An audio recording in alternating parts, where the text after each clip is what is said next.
Welcome to the Investors Podcast. I'm your host, Trey Lockerbie, and today I am so excited to have on the show Lauren Templeton. Welcome to the show. Thank you, Trey. I'm excited to be here. Well, I'm really excited and honored for you to come on the show because you are essentially investing royalty. I mean, your great uncle was Sir John Templeton. Your father was an amazing investor, and you yourself are now running a very successful fund. And while I'd like to discuss Sir John Templeton and his investing approach because we've really never discussed it at length here on this show, but I actually want to start with Sir John's father, your great-grandfather. What were some of the things that your great-grandfather did or said that made such an impact on Sir John early on and made him into the man he became? Sir John Templeton was raised in a small town in Tennessee called Winchester, Tennessee. Now, Trey, I know that you have lived in Nashville or you have some familiarity with You did your research. A little bit. Anyway, Winchester, Tennessee is about an hour southeast of Nashville. It's a really small town. Sir John was born and raised there. He was the youngest child. My grandfather was his older brother. And I do think they had a very unique upbringing for the rural South. First, his parents were both highly educated, and his father was a lawyer and had an office that faced the town square in Winchester, Tennessee. So think country town with a courthouse in the middle of the square, and his office was across the street. So during the 1920s, farming was not a very lucrative business. And I think on average, it would bring in about $200 per year. So farms often went bankrupt in the mid to late 1920s. And when they did go bankrupt, they would be auctioned off on the town square. So Sir John's father, my great-grandfather, would witness these auctions from his law office. And if he saw that the auction produced no bidders, he would walk down the stairs, walk across the street, and buy the farm for cents on the dollar. By the mid-1920s, he had accumulated about 6 farms and 20 other homes. And I think it was Sir John witnessing his father doing this over and over again that really helped develop his investment philosophy. You know, it's always been one of the biggest ironies in the stock market, and it still exists today, that when stocks go on sale or become discounted in value, it produces even fewer buyers. But when stocks get more expensive, it brings in even more buyers. So Sir John had a great way of phrasing this. He said, higher prices lead to higher prices. Lower prices lead to still lower prices. To buy when others are despondently selling and to sell when others are avidly buying requires the greatest fortitude but yields the greatest investment returns, or something like that. So that really, I feel like, shaped him as a child. But not all the lessons learned from my great-grandfather were great lessons. So he was very entrepreneurial and kind of a hit-it-rich guy. He was involved in many businesses from his law practice. He also sold insurance. He owned a cotton gin. He did a variety of things. And one day he had been trading cotton futures on the New York Mercantile Exchange or either the New Orleans Cotton Exchange. And he actually came home to Sir John and my grandfather and said that they had struck it rich, that the boys would never work a day in their life. Their children would never work a day in their life. And obviously here I am working. So something went wrong. He came in several weeks later and said they had lost it all and gone bust. Late in his life, his father borrowed from Sir John and my grandfather to support his habits. And so I think witnessing this really taught John Templeton a lot about the ethereal nature of paper wealth created by the financial markets. And both John Templeton and my grandfather were avid savers. They were very, very thrifty. And this is something they have passed down to everyone in our family. And we take this to almost an art form. It becomes a game in our family. Who can acquire an asset for the best price? And there's some really wonderful stories about Sir John and his thriftiness. over the years. One of my favorites is he'd gone into South Korea on the heels of the Asian financial crisis. And he did so via a mutual fund offering run by Paul Matthews. He invested in the Paul Matthews Korea Fund, which had launched in 1997 and was the worst performing mutual fund on record that year. He invested then, and it was the top performing mutual fund on record by 1999, which says a lot because it was beating even the high flying tech funds. So that was, I think he had like a 267% return in that fund over 2 years. So he invested in South Korea doing that. But then he also invested in some individual companies, and one of which was Kia Motors. He made a fortune on Kia Motors stock, and he would not go buy himself a Kia automobile. He went to the dealership, he came back without a car, and his assistant said, "Where's your car?" And he said, those are too expensive for me. So there he was, a multi-billionaire who had made a fortune off of Kia Motors, and he wasn't going to buy a Kia automobile when he really needed a new automobile because he thought they were just too expensive. So that is something that he has passed along in our family, the propensity towards thrift, saving, finding a bargain, being a pervasive quality that I think most Templetons have, whether you're buying a home, a stock, whatever. It's a very Templetonian way to look for a bargain.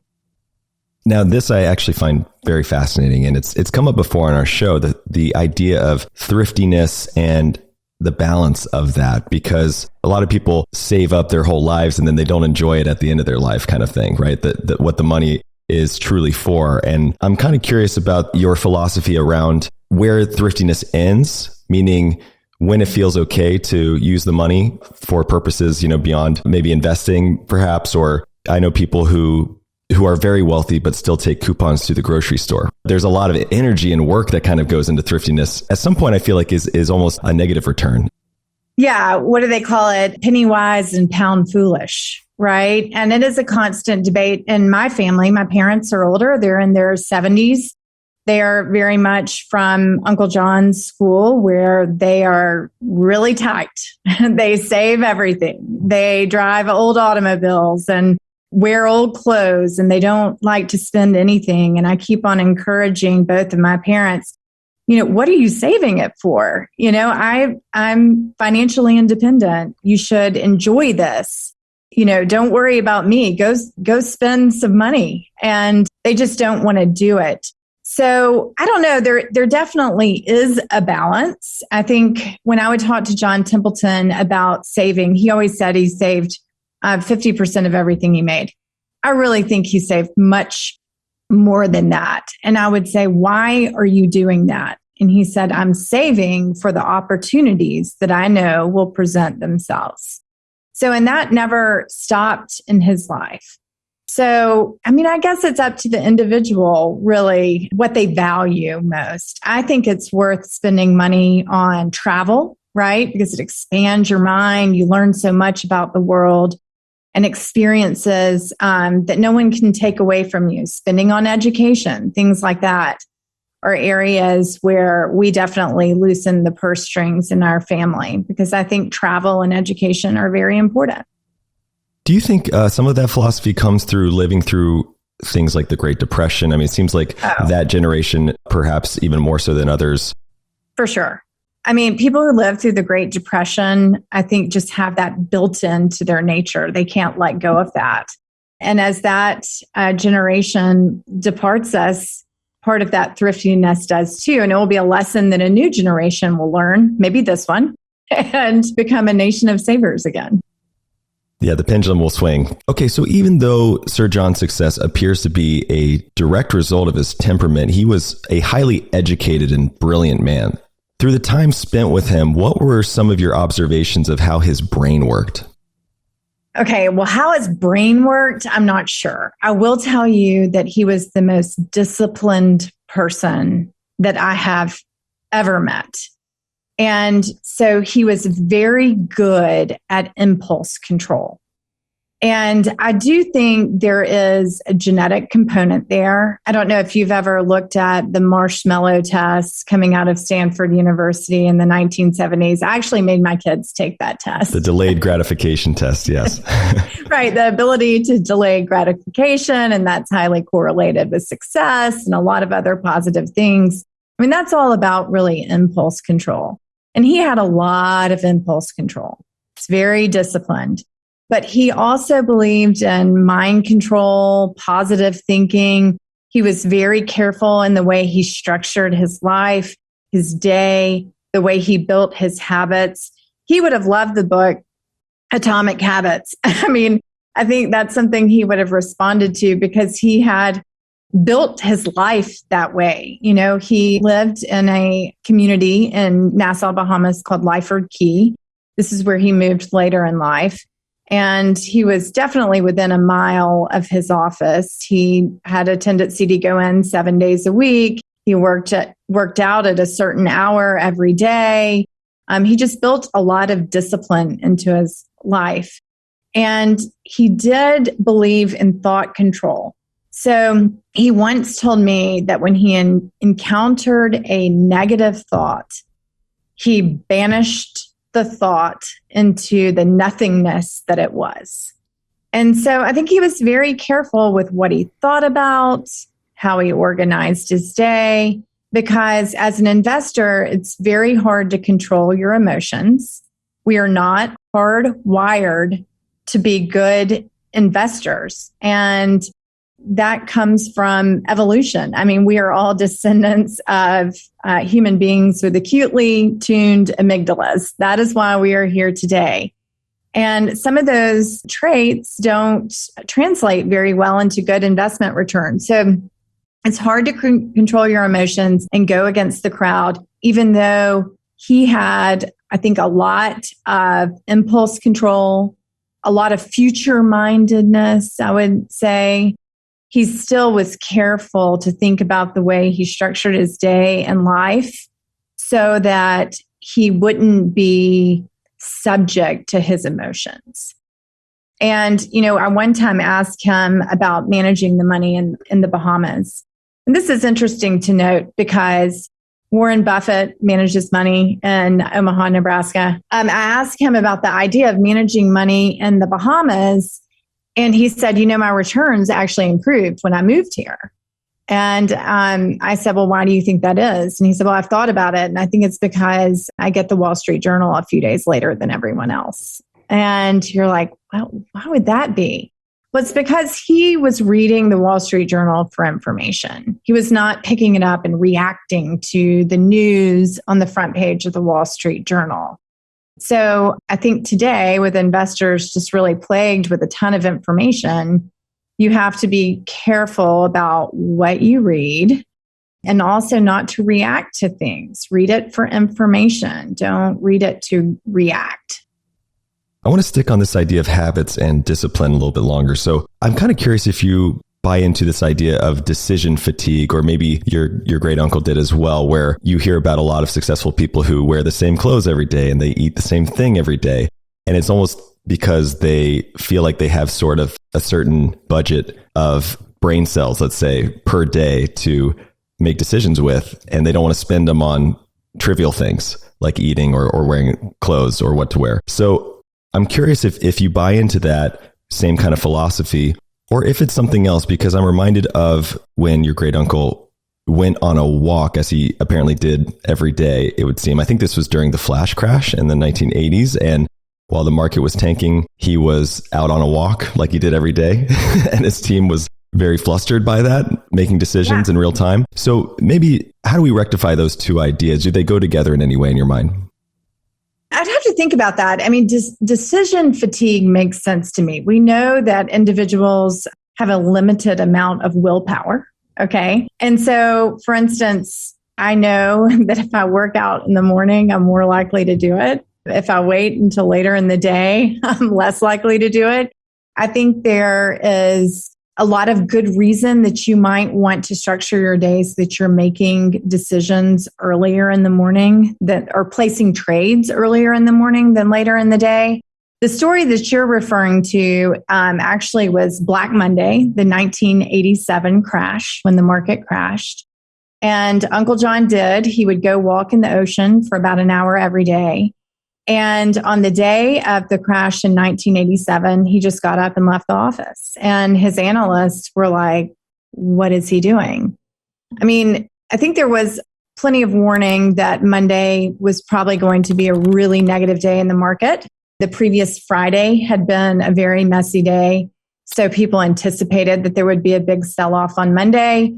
Sir John had gone into the office over the weekend and contacted brokers to make sure they would be open for business and ready to take orders on Monday. He was already working on his purchase list over the weekend. When Black Monday came in 1987, he was already working on his orders. He got up and went to exercise. His analysts were very upset.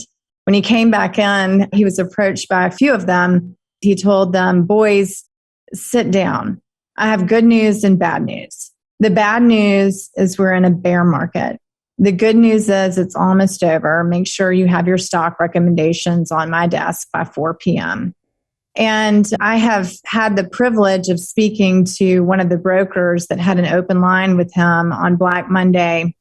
And he kept a ledger of all of Uncle John's orders, went back and looked at the orders a few years later, and, the stocks were up 200%.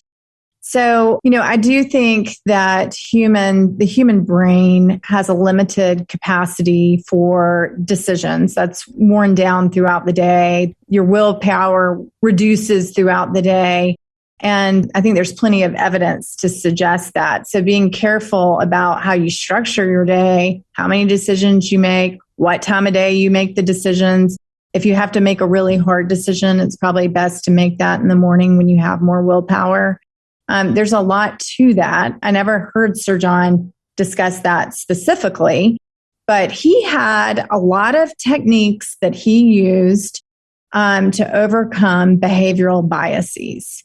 So a great technique that we use here in our company that he always talked about using, and it sounds so simple, but it is very powerful and it's just palpable in the office when you use it, is creating a wish list of securities that you would like to own that are not currently attractively priced, that you would like to own if they ever fell in price.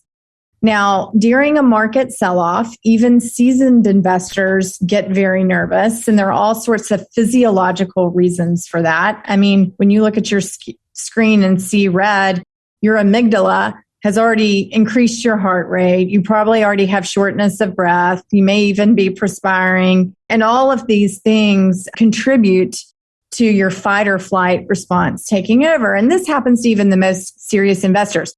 But during these times, if you can pull out a list of securities from your desk drawer that you have researched in advance when you are thinking rationally, and you start placing orders, putting money to work during these really scary moments in the market, shifting your focus from how much money you have lost to the unbelievable opportunities ahead of you, it changes the vibe in your office immediately.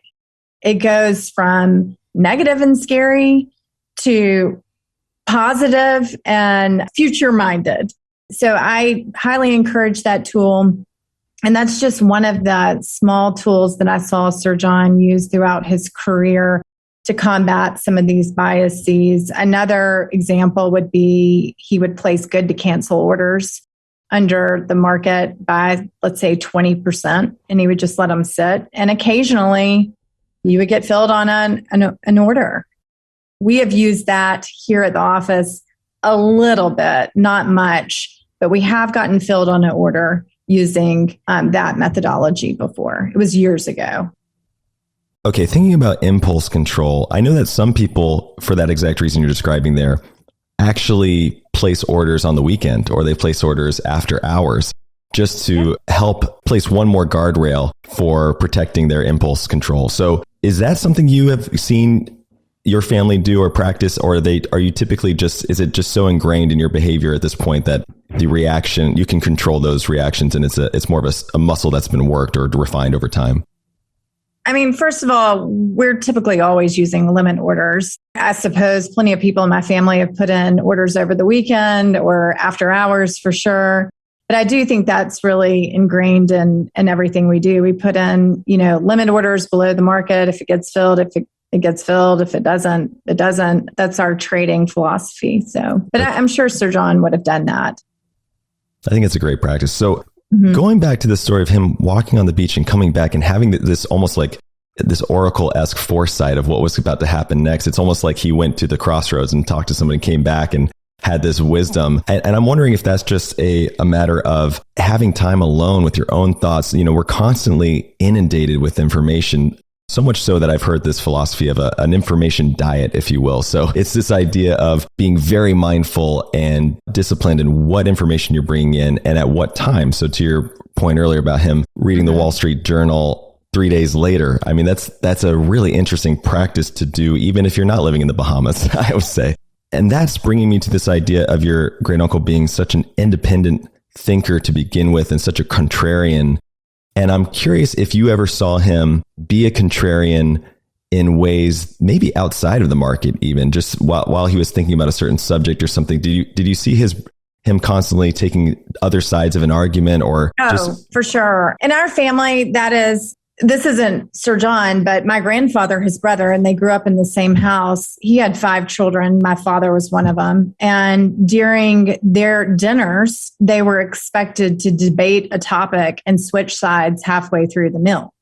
And that's how they grew up. That was dinner every night. And so there is some precedent for that in our family. Sir John was contrarian. It didn't just apply to his investment philosophy. I mean, his foundation, I think, is very contrarian. He wanted to do something no one else was doing. I can remember when I was pursuing the CFA designation, and he was one of the first charter holders. He asked me, how many CFA charter holders are there now? And I don't remember the answer, but I gave him it at the time. And he said, oh, well, why would you pursue that? So he was always looking to do things others weren't.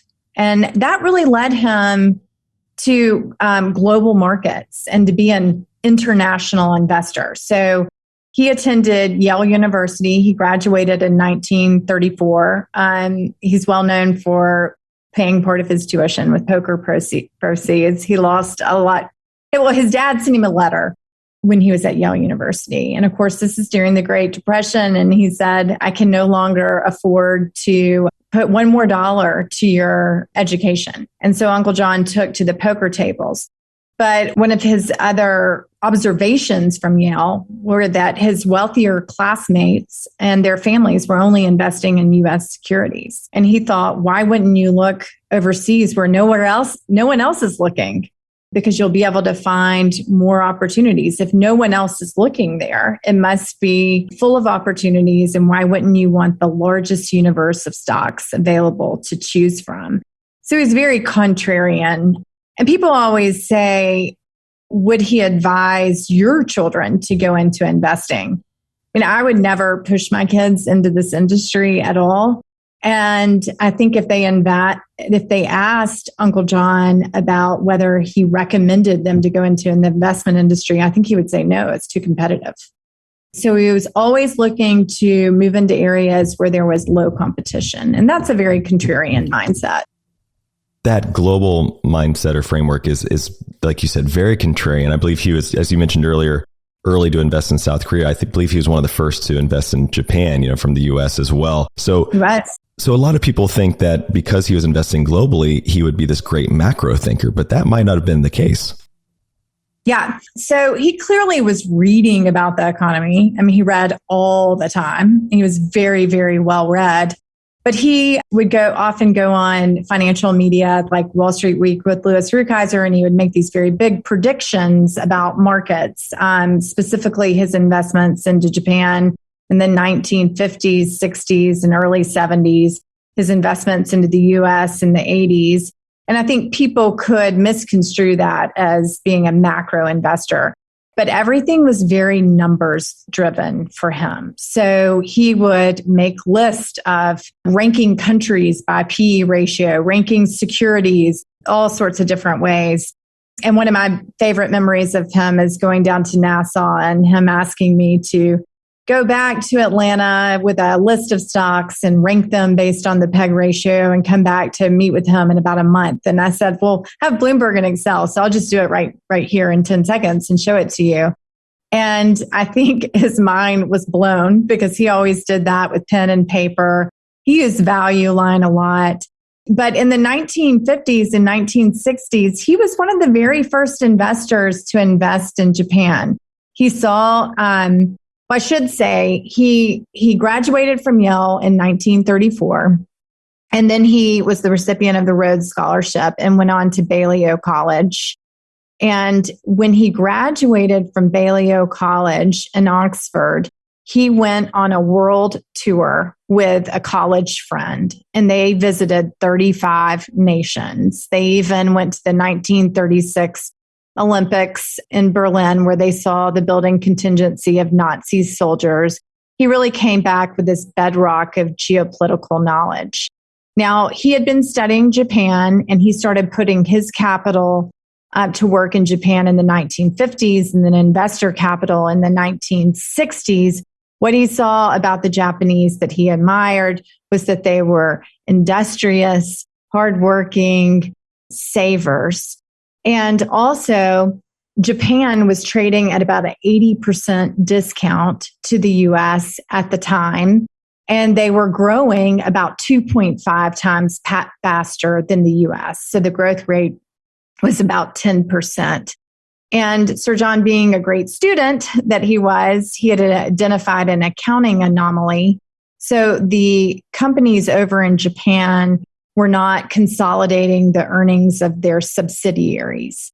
So although PEs were depressed in Japan, Sir John knew that the actual PEs, if they consolidated the earnings of the subsidiaries, would be even lower.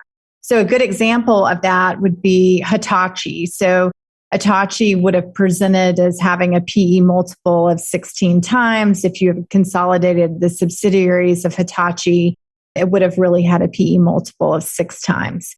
So he identified this, put capital there quickly, rode those returns through the 1970s when the US was really struggling in the 70s. Of course, he got out of Japan into the US in the late 70s, early 80s, coinciding with what I call the death of equities. I always love that because Newsweek came out with a headline in 1979 called The Death of Equities. And that, anytime you see a headline like that, you should, as a value investor, be like, yep, this is the best opportunity ever. So he was moving capital in the US in the late 70s and 80s, but his contrarian spirit allowed him to look overseas. The numbers showed him to invest in Japan. It wasn't a macro call. The numbers showed that. The numbers showed him to invest in the US in the late 70s, early 80s, right? I mean, it was the 70s were an interesting decade. I mean, so they ended the same place they started, right? And in the late 70s, early 80s, you had just crazy inflation. Interest rates were really high, an unbridled enthusiasm for collectibles and all sorts of things. Interestingly, in the great inflation in the 1970s, the only equity strategy that outperformed was dividend growth stocks, which is what we're focused on right now. But Sir John was very numbers driven. He was not macro. If he saw that there was a collection of low priced companies in one country, it would lead him to do further analysis on the country to make sure the country had property rights, et cetera. And if it passed the test there, he might be quoted in the financial media as saying, I like South Korea. But it would really be the companies the discounts in the companies that he was seeing. It was very quantitative. I love that you just used the word spirit as well. So you said he had a contrarian spirit. He also had a very philanthropic spirit, it would seem. So one thing that made him so admirable and honorable is all the philanthropy work he did. So that kind of brings up the question of how John became Sir John. Could you tell us how that happened? Hey everybody, Trey Lockerbie here from We Study Billionaires, and I wanted to tell you about a new company that I absolutely love, and that is called Trade. Trade combines two of my favorite things, coffee and technology. So what you do is you go to drinktrade.com. There's a super simple survey that you take, and then it tells you which coffee they're going to send you that you are literally guaranteed to love. Meaning, if you don't love it, they'll send you a new bag of coffee for free. And from there, you can keep experimenting so you're not falling into the same rut of drinking the same coffee over and over and over again. There are so many different types of roasters, levels of roast, beans from different parts of the world. There's plenty to nerd out on here. So why not be adventurous and try some new stuff? After I took the quiz, they sent me a bag from Sight Glass Coffee in Northern California, and it's literally my favorite coffee of all time. Normally, I've been drinking a coffee where I have to sweeten it with honey and almond milk, but this coffee, I could actually drink it black. It was so delicious just on its own. And right now, Trade is offering subscribers a total of $30 off your first order plus free shipping when you go to drinktrade.com/TIP or click the link in the description below. That's more than 40 cups of coffee for free. Get started by taking the quiz at drinktrade.com/TIP and let Trade find the perfect coffee for you. That's drinktrade.com/TIP for $30 off. He left the United States and moved to Nassau, Bahamas. Nassau, Bahamas at the time, the Bahamas were not independent at the time. So it was part of the British Commonwealth. And he had created the Templeton Prize in 1972. Mother Teresa was the first recipient in 1973. The Templeton Prize was created to honor progress in religion, so to say. So he was very spiritually minded. He would often say, you know, when you go to the doctor, Lauren, they do not pull out a 2,000-year-old textbook to diagnose you, but there has been no progress made on the spiritual front. And he believed that research and advances in science would would shed light on our reality. So he had created the Templeton Prize. Mother Teresa was the first recipient. Many people have gone on to win it. Frank Wilczek was just announced as our 52nd Templeton laureate. He is a Nobel Prize winning physicist. So a lot of different people have won over the years. But in 1987, he was knighted for his philanthropic work by the Queen of England. And that's how he became Sir John Templeton. He managed the Templeton Growth Fund until 1987. If you had invested $10,000 at its inception in 1954 and you had held that to 1987, you would have had over $2.2 million. I mean, it was an unbelievable track record. He sold the business in 1992, and then he spent the rest of his life dedicated to his three philanthropies, which are the John Templeton Foundation, Templeton World Charity Foundation, and Templeton Religion Trust. Those three entities fund the Templeton Prize every year, but he was very philanthropic. And again, that goes back to his childhood and his early days in Tennessee. His mother was a devout Presbyterian. There was a unity movement that came through Tennessee that highly influenced him. She was always funding a missionary over in China. So I think he is quoted as saying that, you know, he looked at his life and he figured he would be on earth just one time for a very short period of time. And he wanted to figure out what he could do to create a permanent impact. And he looked around, nobody else was doing anything in religion and spirituality. And so I think his foundations are very contrarian as well.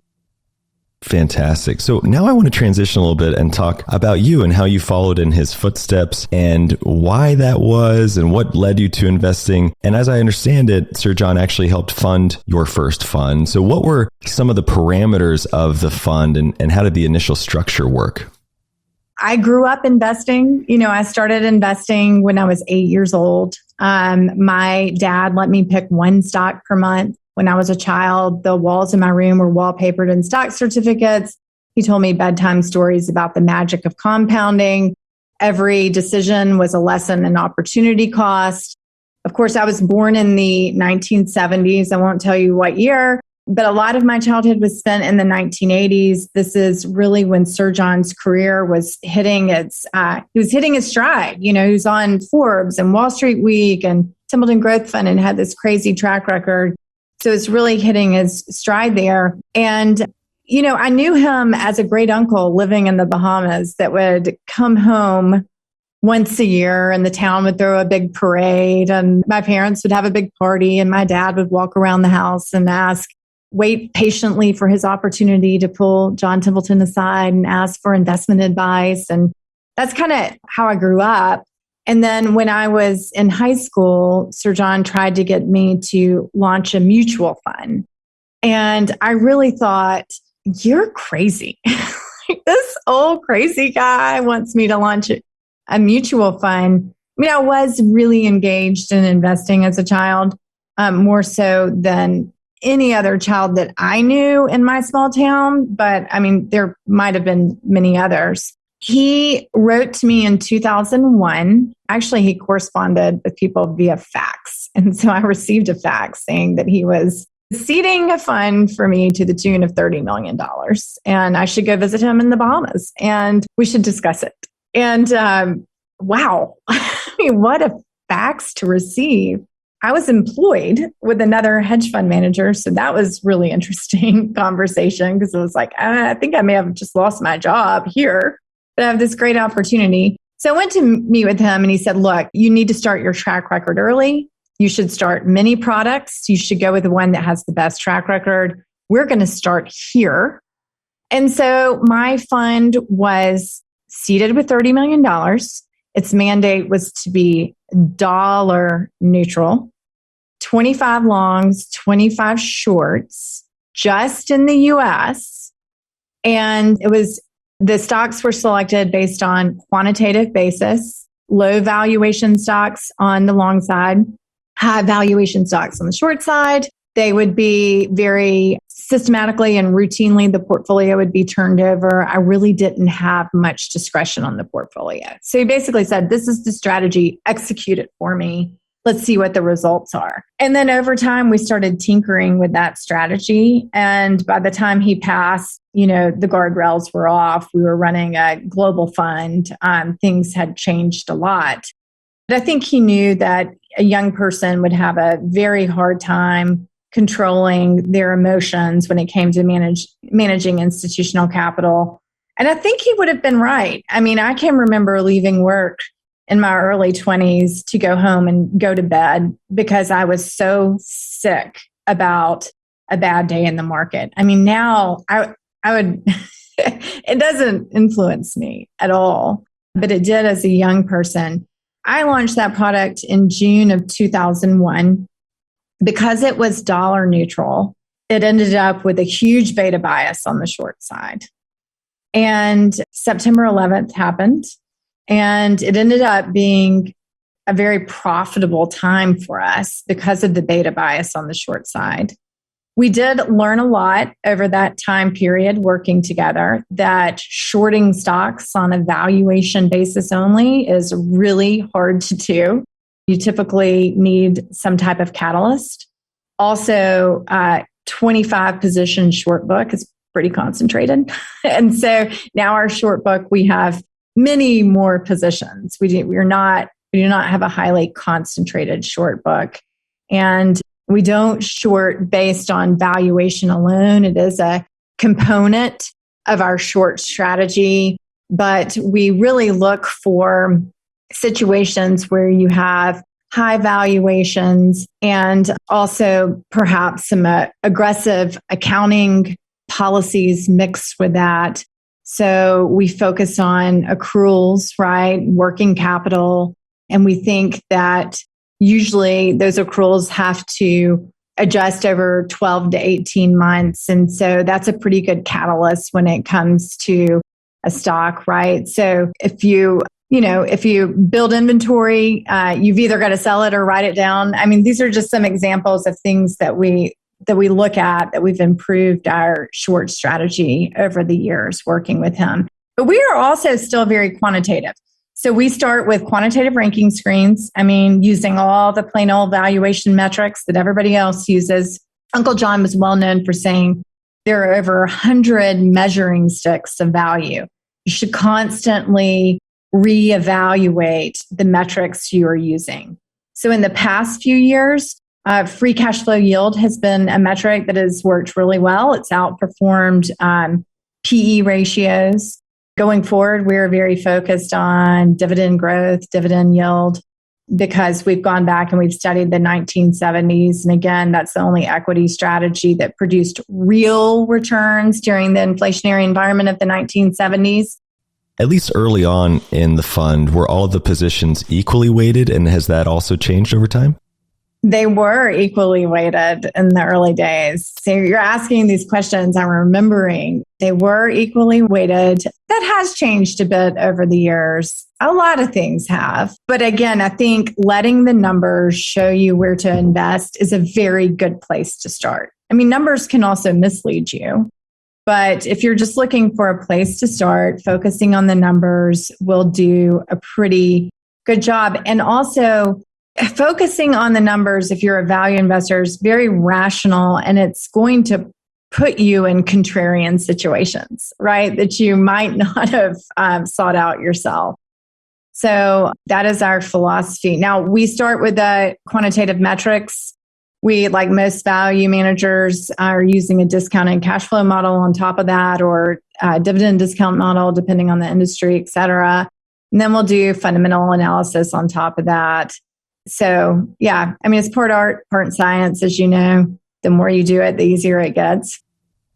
There's lots of different measures and things can change over time. I do think that it's natural for investors, at least maybe early on, to seek the perfect calculation or the perfect way to structure a portfolio or the perfect XYZ. You know, these models you build, like, you got to kind of accept that maybe they're only 60% accurate, and that's the best you're going to do. And just accepting that. And I've heard you say that Sir John himself thought, while he was one of the best stock pickers of all time, he probably only had an edge of maybe 50 to 60% ultimately. So that's as good as we're going to get, it seems.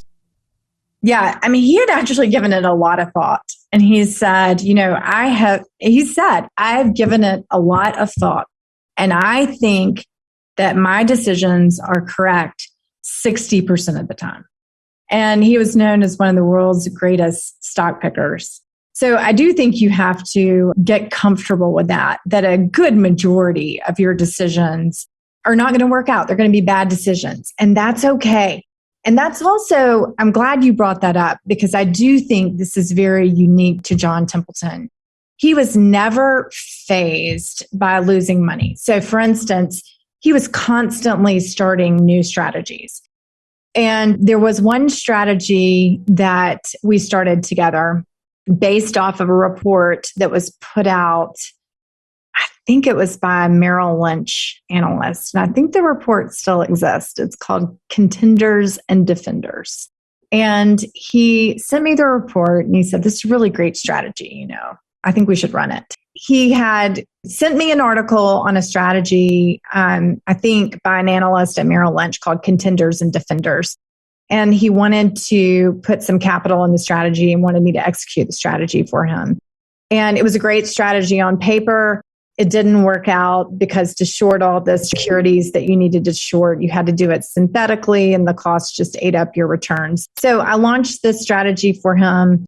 It did not produce good returns. I went to meet with him, and it was very much like, okay, here are the numbers.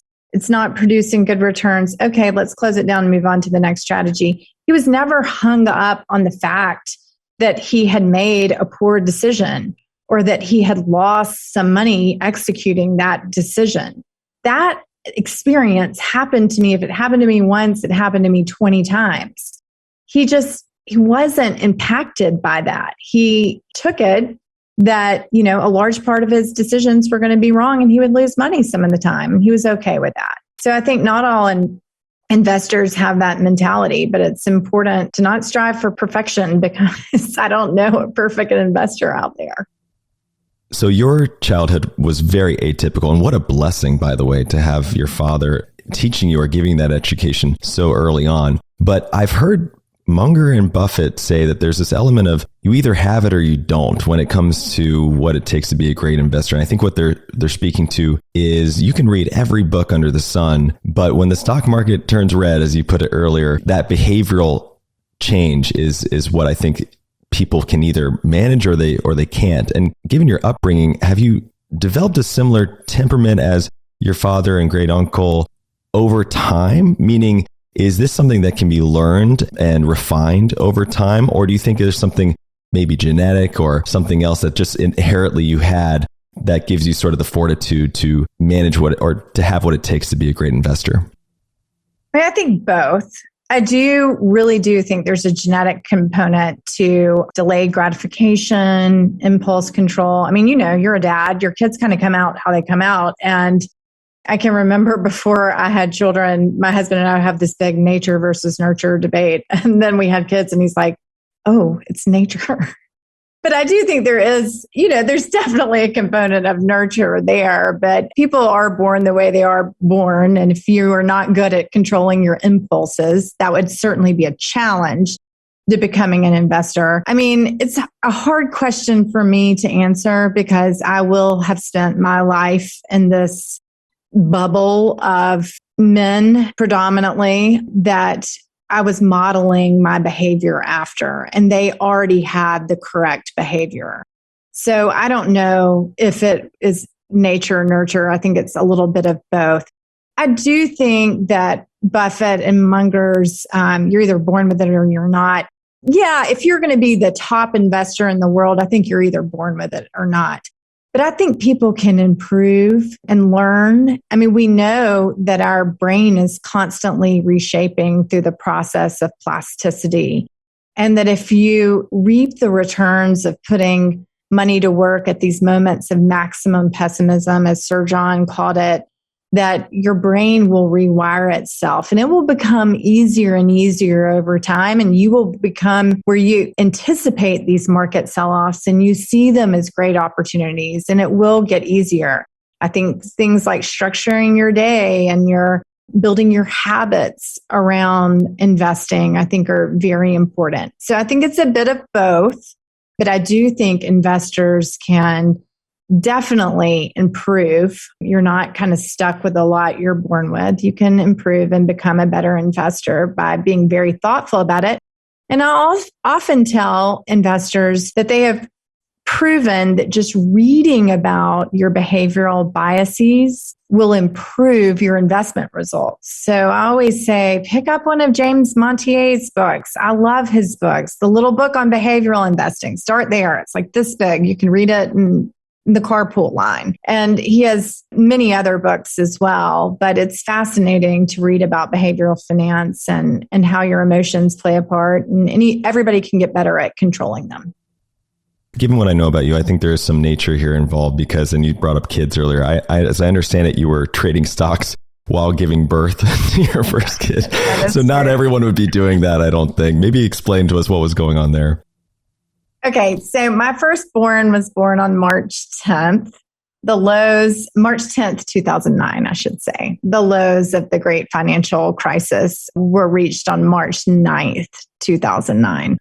So it's a funny story. We were in the labor delivery room and we were buying stocks. My husband and I worked together and the computers were out. We were trying to get these orders executed. And the nurse came in and she got really irritated. And she looked at my husband and she was like, shut down your computer. And I looked at him and I was like, just get the orders filled. But the reason it's an important story is because people always ask, how do you know when you're at the low of the market? What is the point of maximum pessimism? How will we know?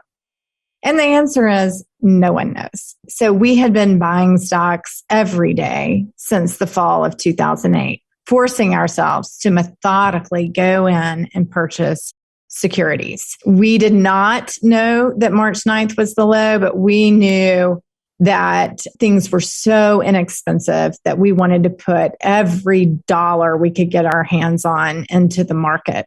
And that's where we were. And she was born on March 10th. I can remember going on CNBC after that and saying, she's ushering in the next big bull market. And the people on Power Lunch were like, yeah, right. And she was. So you don't know when the bottom of the market will occur, but it's a very rational behavior to buy more stock if you have cash available to do that as the market continues to sell off.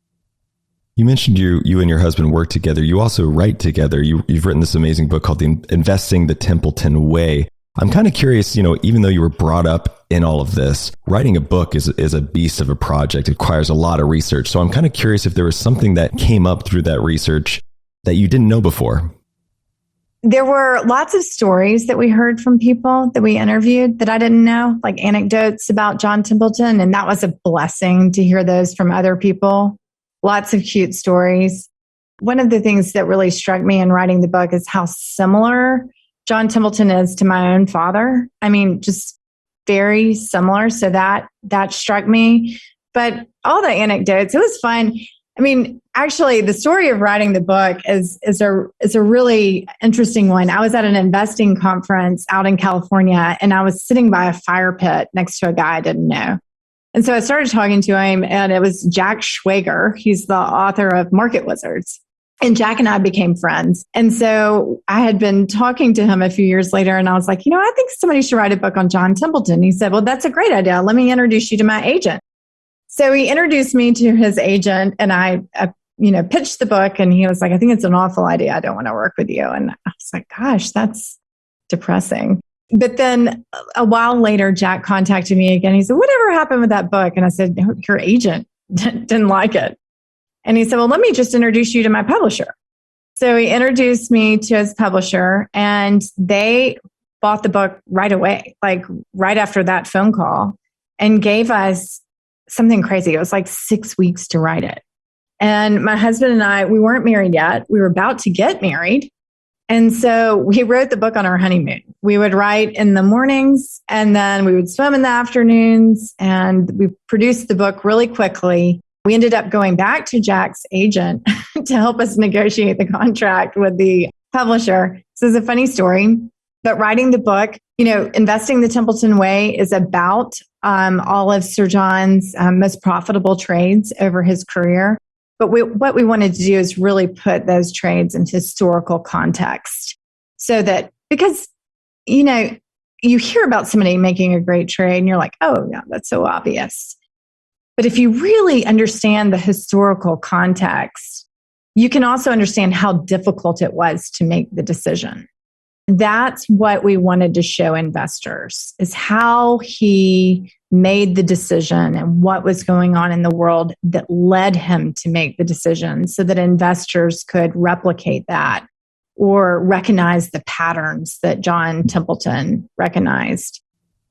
Well, one of my favorite quotes by Sir John is about investing when there is maximum pessimism, as you put it. So I'm kind of curious, given what the market is doing today, what industries, let's just say, would, as Sir John would put it, are the worst at the moment?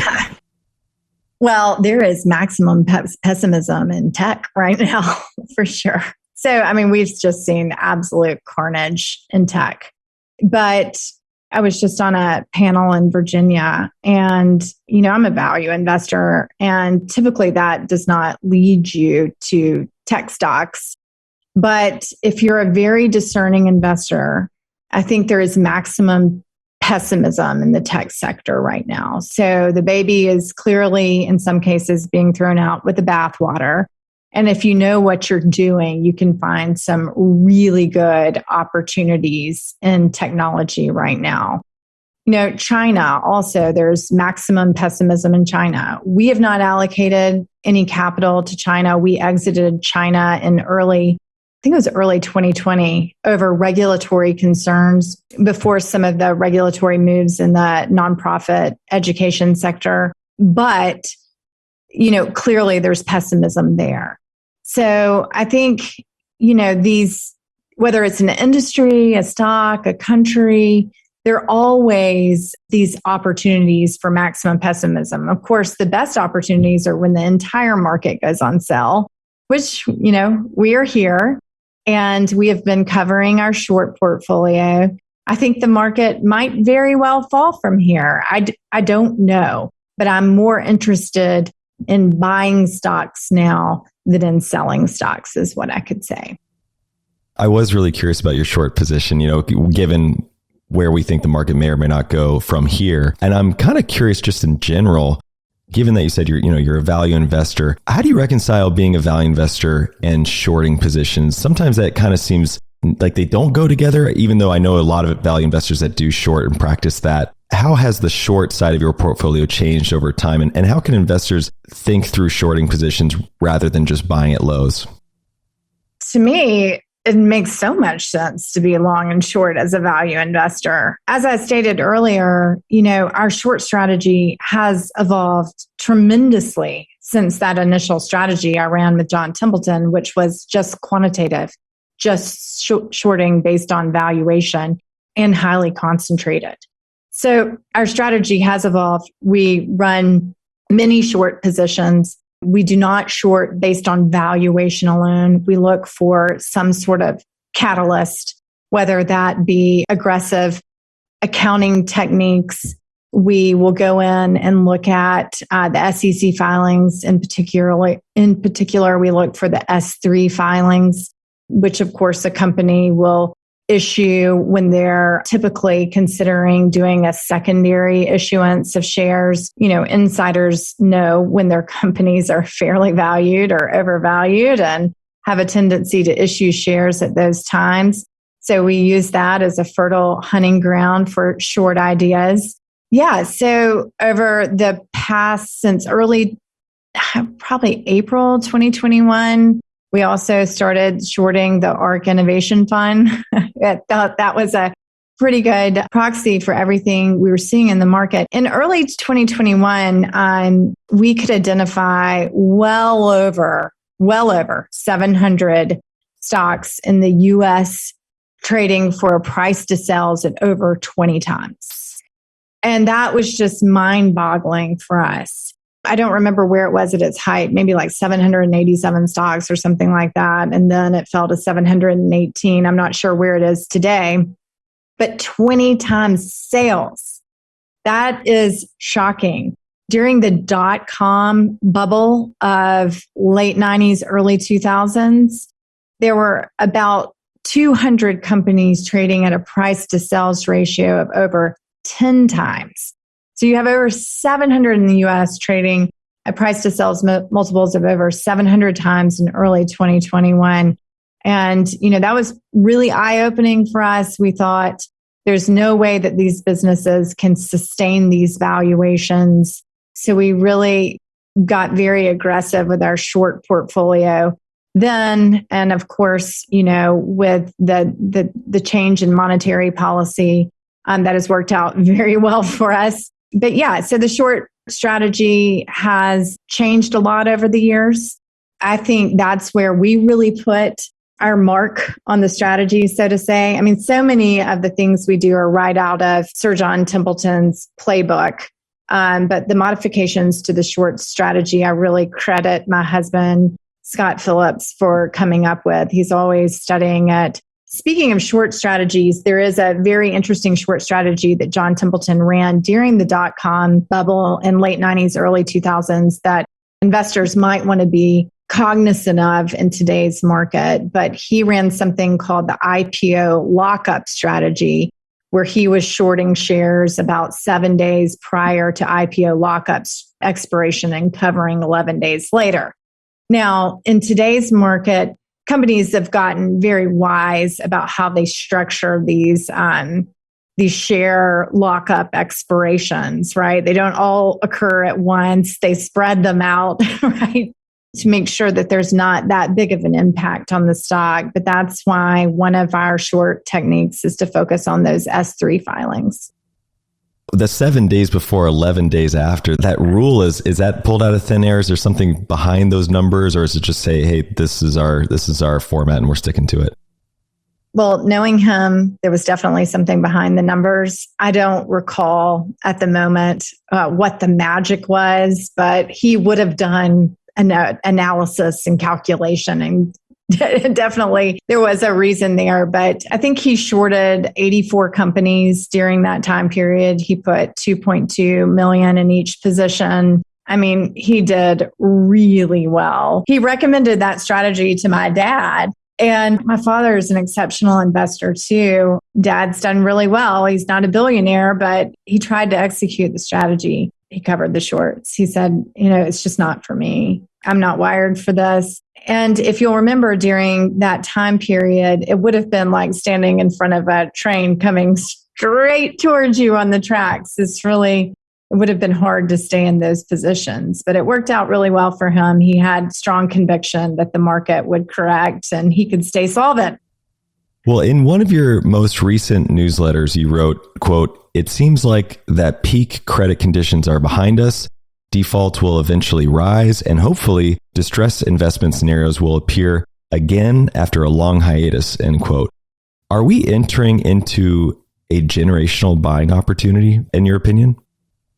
I don't know is the answer. We're not there yet, is what I would say. If we do see rising defaults, and I think you will see a new investment regime take over, more of the Ben and Graham style of investing. And of course, that will be very new for many of the entrants into the newer entrants into the market. That will be a different type of market for them to experience. I think then you might be able to say, yes, this is a generational buying opportunity. I don't think we're there yet, but could be coming up soon. Well, as you kind of in the newsletter, you say best to dust off your wish list. So I think that's great advice to end on for everybody. But Lauren, this has been a real pleasure. I've really enjoyed our conversation, learning more about your great uncle and even your father and you yourself and all the success you've had. It's just remarkable. I mean, it's almost like a case study. I feel like that should be studied in every university. So I don't know about that. Well, anyway, I really appreciate the time. And before I let you go, I want to give you an opportunity just to hand off to our audience where they can learn more about you and your books and your newsletters and your funds and everything you want to share there. Oh, thank you so much. So we do have a website, templetonandphillips.com. It's not a great website, but it is there. There's a section of the website called commentary. So you can go there and sign up to receive our commentaries for free. It's called the Maximum Pessimism Report, and it's produced periodically. We only produce a report if we feel like we have valuable information and actionable information to share with shareholders. So we're pretty careful about that. Sometimes I'm active on Twitter at LC Templeton. And so you can connect with me on LinkedIn. I'm always happy to hear from investors and correspond with friends from around the world that have a shared interest in value investing. I'd be happy to connect. I'm actually, to that point, a huge fan of non-fancy websites. Berkshire Hathaway is my favorite. And so it can't be that bad. But I personally love that. Lauren, thank you so much again. I'd love to do this again some other time, but appreciate the time you gave today. Thank you, Trey. I really appreciate it. Thanks for watching. Make sure to subscribe and hit that notification bell so you don't miss out on the next podcast episode and new investing resources. What are your takeaways and thoughts on this discussion? Let us know in the comments section below.